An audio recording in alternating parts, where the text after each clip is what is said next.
Hello students, in previous video lecture we discuss about unit and properties of physical properties, length, mass, density. Okay, या पद्धतीच्या properties आपल्या झालेल्या. Okay, then in today's video lecture we started a new point, that is laws of chemical combination. Laws of chemical combination. Laws of chemical combination. Okay, हा नवीन point आहे. तुम्हाला याच्यामध्ये भरपूर lodge आहेत सिलेबसला, जसे की law of conservation of mass, law of definite composition, law of multiple proportion, Gay-Lussac's law for combining volumes of gases आणि Avogadro. असे 5 लॉ आहेत या पॉइंटच्या अंडर. असे 5 लॉज आहेत या पॉइंटच्या अंडर. मुख्य पॉइंट आहे लॉज ऑफ केमिकल कॉम्बिनेशन. कॉम्बिनेशनचा अर्थ आपल्या लक्षात येतो. कॉम्बिनेशन करताय म्हणजे दोन गोष्टी एकत्र करतात. केमिकल शब्दाचा अर्थ काय? Chemical reactions. म्हणजे केमिकल रिएक्शन मधून तुम्ही कंबाईन करणारे, तुम्ही कंबाईन काही करू शकता, एलिमेंट कंपाऊंड कंबाईन करू शकता, त्याचे नियम. केमिकल रिएक्शन मधून एलिमेंट किंवा कंपाऊंड तुम्ही एकत्र कंबाईन करता, त्यांचे नियम म्हणजे laws of chemical combination. Okay, repeat my point. Okay, यातला पहिला लॉ आहे तुमच्या सिलेबसचा. हे हेडिंग आता जरा थोडंसं कॅन्सल करतो.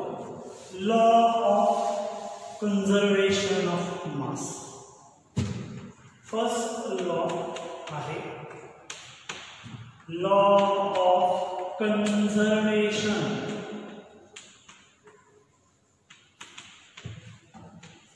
Of mass. Law of conservation of mass. आता हा जो लॉ आहे तो सुरुवातीला 1765 मध्ये सायंटिस्ट जिचं नाव आहे लोमोनोसो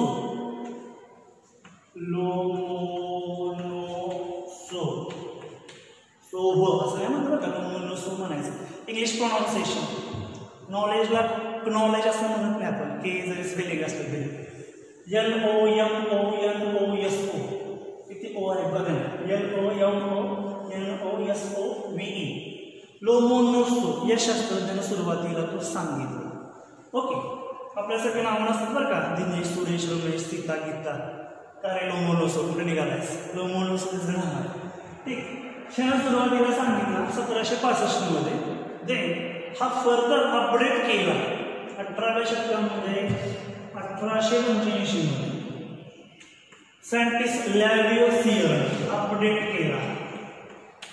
लॅव्हियोसियर LAVIOSIER. सायंटिस्ट लॅव्हियोसियर हा लॉ अपडेट केला. ठीक आहे, म्हणजे असं त्याची history law of conservation of मास. ठीक आहे, आपल्याला याचं सुरुवातीला स्टेटमेंट बघायचं. स्टेटमेंट स्टेटमेंट 2 आहे. तर पहिला आपण समजून घेऊया. सम of masses of reactant. Sum of masses of reactant is equal to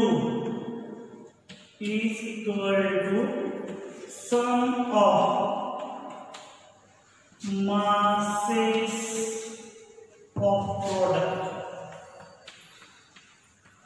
is called as law of conservation of mass. Sum of masses of reactant is equal to sum of masses of product. याचा अर्थ काय? सम म्हणजे काय? Base. मास म्हणजे काय? वजन. शिकलोय. Reactant म्हणजे समजतं. Is equal to sum of masses of product. म्हणजेच रिएक्टंटच्या वजनाची बेरीज ही प्रॉडक्टच्या वजनाच्या बेरजे इतकीच असते. रिएक्टंटच्या वजनाची बेरीज ही प्रॉडक्टच्या वजनाच्या बेरजे इतकीच असते. Sum of masses of reactant is equal to sum of masses of product. रिएक्टंटच्या वजनाची बेरीज प्रॉडक्टच्या वजनाच्या बेरजे इतकीच असते, असा मराठीमध्ये याचा अर्थ झाला. ठीक आहे. आणि लास्ट जे होमवर्क तुम्हाला दिलेला होता आठवते की नाही, त्याच्यामध्ये तुम्हाला प्रत्येक इलेमेंटचे वजन ॲटॉमिक मास मी कॅल्क्युलेट करायला सांगितले होते. होमवर्क तुम्ही होपफुली कंप्लीट केलेला आहे आणि त्या वजनावरून आपण हा लॉ शिकायचा. त्यासाठी तर ते सगळं घेतलेलं आहे बेसिक. ओके. स्टेटमेंट लिहून घेऊ शकता व्हिडिओ पॉज करून. आता याचा अर्थ बघूया. फॉर एक्झाम्पल मला रिएक्टंट 2 घेतले पाहिजे. 2 रिएक्टंट घेऊया का? सोपं घेऊया. एक्झाम्पल बघूया. एक्झाम्पल नंबर फर्स्ट कार्बन घेऊया प्लस ऑक्सिजन घेऊया. C+O2 हे रिएक्टंट झालं की रे, ठीक आहे. कार्बन आणि ऑक्सिजन कॉम्बिनेशन करते, कंबाईन करते आहे का नाही. कॉम्बिनेशन करते त्याचा नियम आहे. कार्बन आणि ऑक्सिजन एकत्र आणले तयार काय झालं CO2 कार्बन डायऑक्साइड. जो कोण झाला? प्रोडक्ट झाला. कार्बन डायऑक्साइड कोण झाला? प्रोडक्ट झाला की नाही. C+O2 which gives CO2. ठीक आहे. याच्यानंतर आता O मी ऑक्सिजन म्हटल्यावरती O2 लिहिणार. माझं पहिलं दुसरं लेक्चर केव्हा तरी घेतलं होतं बघा मी. सगळे गॅसेस डायटॉमिक आहेत. हेलियम आणि निऑन सोडून सगळे गॅसेस डायटॉमिक. ते लेक्चर बघा. मोनोटॉमिक, डायटॉमिक, ट्रायटॉमिक ते लेक्चर बघा. ऑक्सिजन लिहिताना मी O2 लिहिणार. कार्बन लिहिताना नुसतं C लिहिणार. C2 नाही लिहू शकत. आलं का लक्षात? मोनोटॉमिक, डायटॉमिक, ट्रायटॉमिकचं लेक्चर. आता हे रिएक्टंट आणि ते प्रॉडक्ट. आता काय आहे? Sum of masses of reactant. आधी रिएक्टंटचे मास तर काढूया, नंतर बेरजेस बघू. बघा कार्बनचं मास किती बाळांनो? 4 आहे की नाही. होमवर्क आठवलं? कार्बनचा अनुक्रमांक माझ्या अंदाजाने 6 आहे बरोबर, आणि त्याचं वजन 12 आहे. 12 ग्रॅम. कार्बनचं मास किती? 12 ग्रॅम आहे. होमवर्क दिलेला होता आणि तुम्हाला ते सांगितलं होतं 1 ते 30 ॲटॉमिक नंबर आणि मास लिहायला पाहिजे. इलेक्ट्रॉनिक कॉन्फिगरेशन पण कसं काढायचं ते शिकवले, ते सो शिकायचं. ऑक्सिजन अनुक्रमांक म्हणजे ॲटॉमिक नंबर 8 आहे आणि मास म्हणजे वजन किती आहे? 16 आहे बरोबर. परंतु ऑक्सिजन किती आहे बाळांनो? ऑक्सिजन किती आहे? 2 आहे. ऑक्सिजन 2 आहेत म्हटलं मी काय करणार? किती झाले? एका ऑक्सिजनचं 16, 2 ऑक्सिजनचं किती? 16 × 32. एवढं मॅथ्स माझं चांगलं आहे. 32 ग्रॅम. आता मी रिएक्टंटची वजन तर काढून ठेवली. आता कोणाला सांगितलंय? Sum of masses of reactant.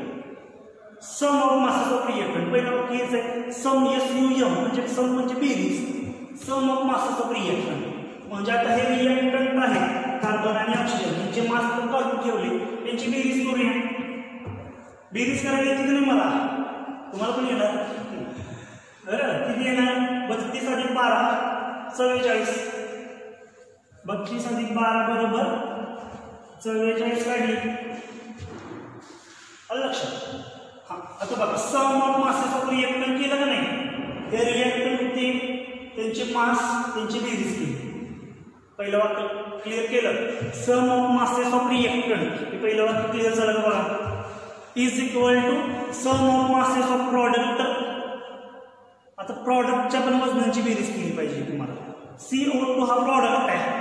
मग CO2 हा प्रॉडक्ट आहे म्हटल्यावरती कार्बनचं वजन किती बाळांनो? 12. ॲटॉमिक नंबर 6, वजन 12 शिकलोय. प्लस ऑक्सिजनचं वजन किती? एका ऑक्सिजनचं 16 असतंय. 16. ऑक्सिजन किती? 2 ऑक्सिजन आहे म्हणजे एका ऑक्सिजनचं 16, तर 2 ऑक्सिजनचं किती झालं? 32 झालं बरोबर. म्हणजे 12 + 32 बरोबर. एका ऑक्सिजनचं 16, 2 ऑक्सिजनचं 32. 12 + 32 बरोबर किती झालं? 44 झालं की नाही? 12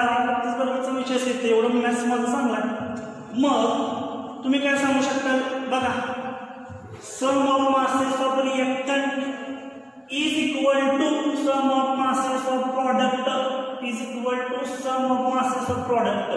तुम्ही काय केलं, रिएक्टंटच्या वजनाची बेरीज केली आणि प्रॉडक्टच्या वजनाची बेरीज केली. वजनाची बेरीज, ॲटॉमिक नंबरची बेरीज नसते, वजनाची बेरीज केली. ॲटॉमिक मास वजनाची बेरीज केली तर ती काय बसली, इक्वल बसली. रिएक्टंटच्या वजनाची बेरीज केली 44 आली, प्रॉडक्टच्या वजनाची बेरीज केली ती 44 आली. म्हणजे लॉ सिद्ध झाला की नाही. Sum of masses of reactant is equal to sum of masses of product. रिएक्टंटच्या वजनाची बेरीज ही प्रॉडक्टच्या वजनाच्या बेरीजे इतकीच असते. रिएक्टंटच्या वजनाची बेरीज ही प्रॉडक्टच्या वजनाच्या बेरीजे इतकीच असते. सिद्ध केलं. कुठलाही लॉ घेतला तरी हा लॉची इव्हॅल्युएशन आहे 2 मार्कासाठी आहे. मार्किंग स्कीम बघा, 2 मार्कासाठी हा लॉ तुम्हाला विचारला जाऊ शकतो. आणि याच्यामध्ये काय काय आहे तर स्टेटमेंटला 1 मार्क असतो आणि एक एक्झाम्पल कुठलंही लिहा. अजून एक घेतो मी, हे लिहिलं अजून कसं लिहिलं तरी एक एक्झाम्पल 1 मार्क, अशी 2 मार्काची हा प्रश्न. दुसरं एक्झाम्पल बघूया, सोपं तुम्हाला वाटत असेल तर सोपं बघू. ठीक आहे, हे बसूया किंवा तुम्ही लिहून घ्या, अगोदर व्हिडिओ पॉज करून लिहून घ्या किंवा स्क्रीनशॉट घ्या. ठीक आहे, आता एक्झाम्पल नंबर दुसरं बघूया. एक्झाम्पल नंबर 2 सोपं घेऊया. हायड्रोजन H2 प्लस ऑक्सिजन हे गॅस एकटा मोठा ॲटॉमिक आहे. बरं, हायड्रोजन गॅस आहे, वायू आहे, मला माहिती आहे, म्हणून H2 लिहिणार, नुसता H लिहिणार नाही. ऑक्सिजन पण गॅस आहे म्हणून O2 लिहिणार, नुसता O लिहिणार नाही. H2 plus O2. हायड्रोजन आणि ऑक्सिजनच्या कॉम्बिनेशन मी काय तयार करू शकतो, H2O2 डायरेक्ट तयार करतो, पेरॉक्साईड तयार करतो, H2O2 तयार केलं, कंबाईन केलं, H2O2 तयार केलं, याला पेरॉक्साईड म्हणतो. पेरॉक्साईड बद्दल सांगितलंय, जे हेअर कलर करतो ना आपण टीव्हीत कलाकार वगैरे करतात किंवा आता सुद्धा काही स्टुडंट तुम्ही बघितले असतील किंवा घरामध्ये केसाला ब्राऊनच कलर करून येते किंवा वेगळाच कलर करते, ती याच्या ग्रुपेन असते, पुन्हा हायड्रोजन पेरॉक्साईड. आणि माहिती अध्ययन असल्यामुळे हायड्रोजन मारणार केसाला, हायड्रोजन नाही मारत, हायड्रोजन केसाला मारणार जोडची खरं पेरॉक्साईड असते, H2O2 असते. आता वजन मोजूया की. चला, हायड्रोजन ॲटॉमिक नंबर किती, 1, वजन किती, 1च. अशा हायड्रोजन किती आहेत, 2 आहेत, म्हणजे किती ग्रॅम झालं, 2 ग्रॅम झालं. ओके. ऑक्सिजनचं वजन किती, 16, ऑक्सिजन किती आहे, 2, म्हणजे किती झालं, 32. 16 दुने 32 असते, मला माहिती आहे. ओके, 32 अधिक 2 किती झालं, 32 अधिक 2 बरोबर 34. एवढं मला बेरीज किती चांगल्या प्रकारे, 32 अधिक 2 बरोबर 34 ग्रॅम. आता तिकडं हे रिएक्टंट आहे आपल्याला माहिती आहे, ते तिकडचं प्रॉडक्ट आहे, प्रॉडक्टचं मोजूया. चला, हायड्रोजनचं किती, 2 ग्रॅम, ऑक्सिजनचं किती, 32, टोटल किती झाले, 34 ग्रॅम. लक्षात आलं. एक्झाम्पल प्रूव्ह झालं नाही. Sum of masses of reactant is equal to sum of masses of product. रिएक्टंटच्या वजनाची बेरीज ही प्रॉडक्टच्या वजनाच्या बेरजे इतकीच असते. Sum of masses of reactant is equal to sum of masses of product. Sum of masses of product. लक्षात आलं. त्यानंतर दुसरं स्टेटमेंट, हे पहिलं स्टेटमेंट त्याचे 2 एक्झाम्पल घेतले, दुसरं स्टेटमेंट अर्थ तोच आहे, फक्त स्टेटमेंट 2 आहे. तर कुठे लिहू शकतो मी, बघा असं आहे, mass can neither be created